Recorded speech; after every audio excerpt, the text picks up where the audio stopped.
अस्सलाम वालेकुम बिस्मिल्लाहिर्रहमानिर्रहीम स्टूडेंट्स। उम्मीद है आप सब लोग खैरियत से होंगे। आज की इस वीडियो में मुझे आप लोगों से एनईडी यूनिवर्सिटी के जो एंट्री टेस्ट जुलाई के एंड में शुरू होने वाले उसका पेपर पैटर्न आप लोगों से डिस्कस करना था। किस टाइप के क्वेश्चन आते हैं और कितने मार्क्स का टेस्ट होता है और कितने मार्क्स आपको चाहिए होते हैं क्लियर करने के लिए ताकि आपकी यूनिवर्सिटी में एडमिशन हो, और कितने सेक्शंस आते हैं। ठीक है, तो एनईडी का टेस्ट जो है बेसिकली 100 मार्क्स का होता है, जिसमें आपके 4 सब सेक्शंस होते हैं, जिसमें जो है आपको 25 सेक्शन का एक होता है। 25 मार्क्स का एक सेक्शन होता है, यानी 4 सेक्शन हो गए, तो 4 सेक्शंस के 100 मार्क्स हो गए। ठीक है, 25 करके। ठीक है, अब जैसे कि आपको पता है कि एनईटी जो है एंट्री अपना कंप्यूटर बेस लेती है, तो उसके लिए उन्होंने क्या है सैम्पल पेपर डिज़ाइन किया है रेगुलर और सेल्फ फाइनेंस दोनों स्टूडेंट्स के लिए, बैचलर और प्रोग्राम्स के लिए। उसमें उन्होंने एग्जाम्पल दिए कि कौन कौन से सब्जेक्ट्स आते हैं। अगर आप प्री इंजीनियरिंग वाले तो आपके पास इंग्लिश होगी, मैथमेटिक्स, केमिस्ट्री और फिजिक्स। ठीक है, और अगर आप बायोलॉजी वाले तो आपकी सिर्फ मैथमेटिक्स हट के बायोलॉजी आ जाएगी, और अगर आप कॉमर्स वाले तो इकोनॉमिक्स है और स्टैट्स वगैरह ये वाले जनरल साइंस ये वाले आ जाएंगे।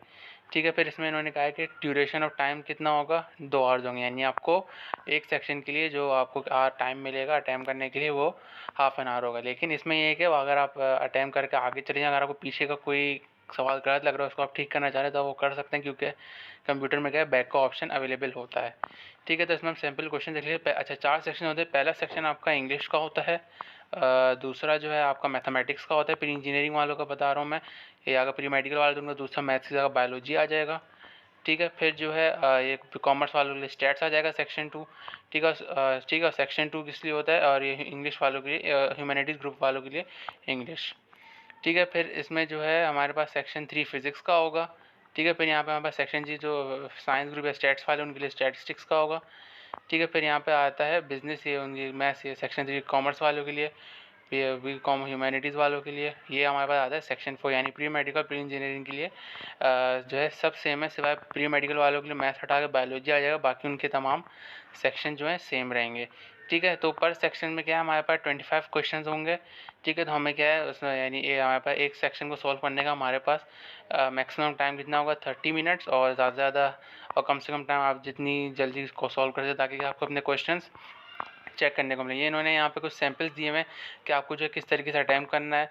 इसमें जैसे क्वेश्चन नंबर 1, 2, 3, 4, 5 दी, इसमें आपको टिक लगाना है, क्योंकि पहले तो ये होता था कि आपको वो एक कार्बन कॉपी और एक शीट मिलती थी जब वो ग्राउंड में होता था टेस्ट, क्योंकि कोविड के बाद सब उन लोगों ने यानी कंप्यूटर पर लेना उन्होंने स्टार्ट कर दिया। ठीक है, तो ये इंग्लिश का पोर्शन है, इसमें आपको आर्टिकल्स वगैरह दिए हैं, सेंटेंस में कंप्लीट करना है, और अंडरलाइन वर्ड्स हैं इनकरेक्ट, और ये कंप्लीट द सेंटेंस, और ये पैराग्राफ है।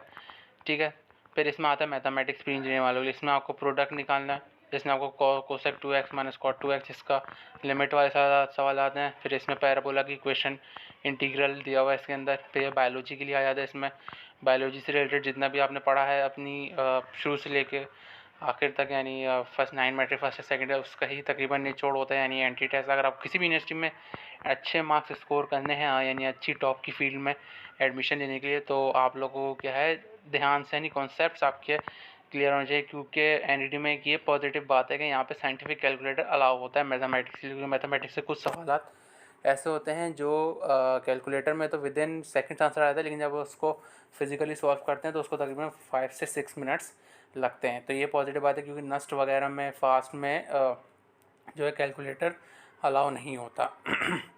ठीक है, और जो है आप लोगों के ये तमाम सेक्शन है, सेक्शन 3 जो है इसके बाद आपका फिज़िक्स का आ जाएगा। यहाँ पे ये फिज़िक्स का, इसमें आपको मैग्नीट्यूड निकालना है। इसके अंदर आपको area of g with the altitude wall है, फिर कोफिशिएंट क्यूबिक है, फिर रेडियो ब्रॉडकास्ट के अंदर आपको वेवलेंथ निकालनी है।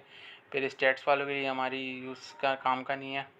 ठीक है, फिर हम आते हैं सेक्शन 4 केमिस्ट्री। इसमें भी केमिस्ट्री आपको फर्स्ट या सेकंड ईयर की, यानी ऑर्गेनिक केमिस्ट्री ही ज़्यादातर आपको आएगी। ये तो उन्होंने सिर्फ ऐसे सैम्पल दिया हुआ है, क्योंकि मैं तो टेस्ट दे चुका हूँ तो मुझे याद पड़ता है जब मैंने दिया था तो उस वक्त ऑर्गेनिक केमिस्ट्री ही ज़्यादा थी। और मेरे टाइम पे जो है इंग्लिश का पेपर बहुत हार्ड आया था, केमिस्ट्री का भी था लेकिन मैंने अटैम्प्ट कर लिया था। ठीक है, और एक और बात आप लोगों से मुझे शेयर करनी, जैसे अगर आप लोगों का अल्लाह ना करे पहला, यानी जैसे राउंड 1 आपका एनईडी का एंट्री टेस्ट का क्लियर नहीं होता, तो अब इन्होंने क्या है एक सेकंड ऑप्शन रखा है कि राउंड 2 भी रखा है, जिसमें क्या है आप अपना टेस्ट क्लियर कर सकते हैं, या अगर जो चाह रहे हैं अपने टेस्ट के मार्क्स को इम्प्रूव करने के लिए ताकि उनका मेरिट अच्छा बने, तो क्या है, वो भी टेस्ट दे सकते हैं। मैं बात आपको पहले भी वीडियो में बता चुका हूँ कि दो दो दो राउंड होते हैं, राउंड 1 होता है, राउंड 2 होता है। अगर पहले राउंड में मार्क्स कम है तो दूसरे राउंड में मार्क्स बढ़ा के टॉप की फील्ड में लाने का मेरिट अपना बनाएं, ताकि क्या आपको अच्छी फील्ड में एडमिशन मिले। क्योंकि जो है एक एक नंबर से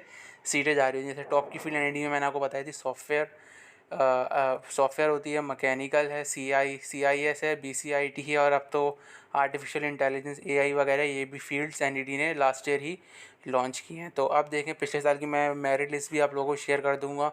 और अभी फील्ड से रिलेटेड ही मुझे आपको काफ़ी सारी चीज़ें बतानी है कि आप जब आपका इंटरव्यू हो, जब आपका फील्ड सिलेक्शन वाला दिन है, तो आप जिस फील्ड में आपको इंटरेस्ट हो आप वही फील्ड सेलेक्ट करें अगर आपको मिल रही हो। वरना आपको बाकी फील्ड्स का भी नॉलेज होनी चाहिए कि कौन सी फील्ड में क्या क्या सब्जेक्ट्स पढ़ाए जाते हैं, ताकि क्या आपको आगे जाके कोई मुश्किल ना हो। ठीक है, तो ये इन्फॉर्मेशन मुझे आप लोगों से शेयर करनी थी। ये अभी तक की लेटेस्ट इन्फॉर्मेशन है।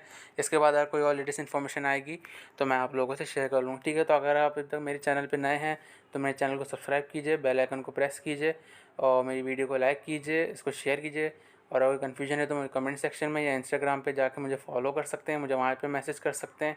ठीक है, और मुझे आप लोगों से बात मैंने किया 11, 12 और यूनिवर्सिटी स्टूडेंट्स के लिए व्हाट्सएप ग्रुप बना दिए हैं, यानी मैंने उसका गूगल फॉर्म डाल दिया। आप लोगों से फिल करें, मैं विद इन 2 to 3 डेज़ आप लोगों से इंशाल्लाह कांटेक्ट करूँ, क्योंकि अभी तक से 3 लोगों ने फॉर्म फिल किया है।